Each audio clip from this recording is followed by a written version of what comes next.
हरे कृष्णा। आप सभी का दिन शुभ और मंगलमय हो। भगवान विष्णु और माता लक्ष्मी अपनी कृपा और आशीर्वाद आप सभी के ऊपर सदैव बनाए रखें। भाद्रपद माह के कृष्ण पक्ष की एकादशी तिथि पर अजा एकादशी का व्रत किया जाता है।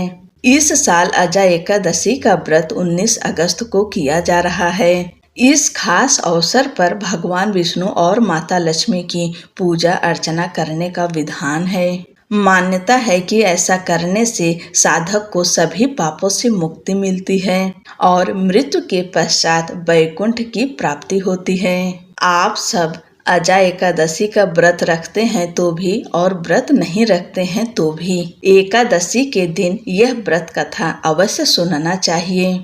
इस कथा श्रवण मात्र से ही भगवान विष्णु की असीम कृपा प्राप्त होती है। इसलिए अजा एकादशी व्रत में इस कथा का श्रवण अवश्य करना चाहिए। भगवान विष्णु का ध्यान करते हुए आप सब इस कथा को सुनिए।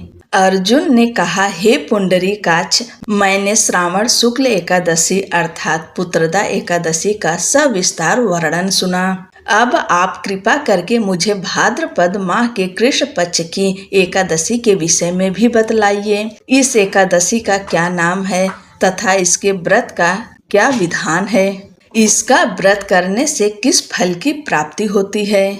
श्री कृष्ण ने कहा, हे कुंती पुत्र, भाद्रपद माह के कृष्ण पक्ष की एकादशी को अजा एकादशी कहते हैं। इसका व्रत करने से सभी पाप नष्ट हो जाते हैं। इस लोक और परलोक में मदद करने वाली इस एकादशी व्रत के समान संसार में कोई दूसरा व्रत नहीं है। अब ध्यान पूर्वक इस एकादशी का महात्म्य श्रवण करो। पौराणिक काल में भगवान श्री राम के वंश में अयोध्या नगरी में एक चक्रवर्ती राजा हरिश्चंद्र नाम के एक राजा हुए थे। राजा अपनी सत्य निष्ठा और ईमानदारी के लिए प्रसिद्ध थे। एक बार देवताओं ने इनकी परीक्षा लेने की योजना बनाई। राजा ने स्वप्न में देखा कि ऋषि विश्वामित्र को उन्होंने अपना राजपाट दान कर दिया है। सुबह विश्वामित्र वास्तव में उनके द्वार पर आकर कहने लगे, तुमने स्वप्न में मुझे अपना राज्य दान कर दिया। राजा ने सत्यनिष्ठ व्रत का पालन करते हुए संपूर्ण राज्य विश्वामित्र को सौंप दिया। दान के लिए दक्षिणा चुकाने हेतु राजा हरिश्चंद्र को पूर्व जन्म के कर्म फल के कारण पत्नी, बेटा एवं खुद को बेचना पड़ा। हरिश्चंद्र को एक डोम ने खरीद लिया जो शमशान भूमि में लोगों के दाह संस्कार का काम करवाता था। स्वयं वह एक चांडाल का दास बन गया। उसने उस चांडाल के यहाँ कफन लेने का काम किया, किंतु उसने इस आपत्ति के काम में भी सत्य का साथ नहीं छोड़ा। जब इसी प्रकार उसे कई वर्ष बीत गए तो उसे अपने इस नीच कर्म पर बड़ा दुख हुआ और वह इससे मुक्त होने का उपाय खोजने लगा। वह सदैव इसी चिंता में रहने लगा कि मैं क्या करूं, किस प्रकार इस नीच कर्म से मुक्ति पाऊं। एक बार की बात है, वह इसी चिंता में बैठा था कि गौतम ऋषि उसके पास पहुँचे। हरिश्चंद्र ने उन्हें प्रणाम किया और अपनी दुख भरी कथा सुनाने लगे।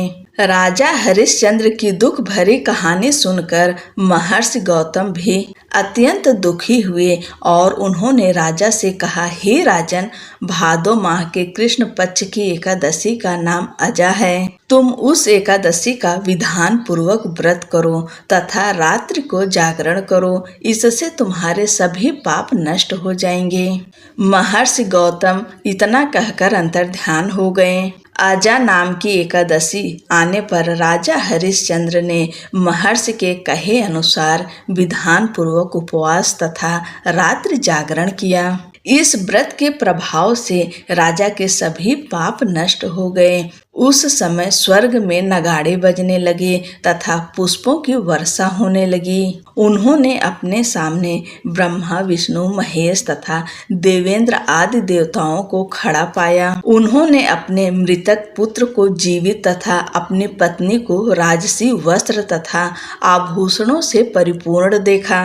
व्रत के प्रभाव से राजा को पुनः अपने राज्य की प्राप्ति हुई। वास्तव में एक ऋषि ने राजा की परीक्षा लेने के लिए यह सब कौतुक किया था, परंतु अजा एकादशी व्रत के प्रभाव से ऋषि द्वारा रची गई सारी माया समाप्त हो गई और अंत समय में हरिश्चंद्र अपने परिवार सहित स्वर्ग लोक को गया। हे राजन, यह सब अजा एकादशी के व्रत का प्रभाव था। जो मनुष्य इस उपवास को विधान पूर्वक करते हैं तथा रात्रि जागरण करते हैं, उनके सभी पाप नष्ट हो जाते हैं और अंत में वे स्वर्ग को प्राप्त करते हैं। इस एकादशी व्रत की कथा के श्रवण मात्र से ही अश्वमेघ यज्ञ के फल की प्राप्ति हो जाती है। बोलो लक्ष्मी नारायण की जय।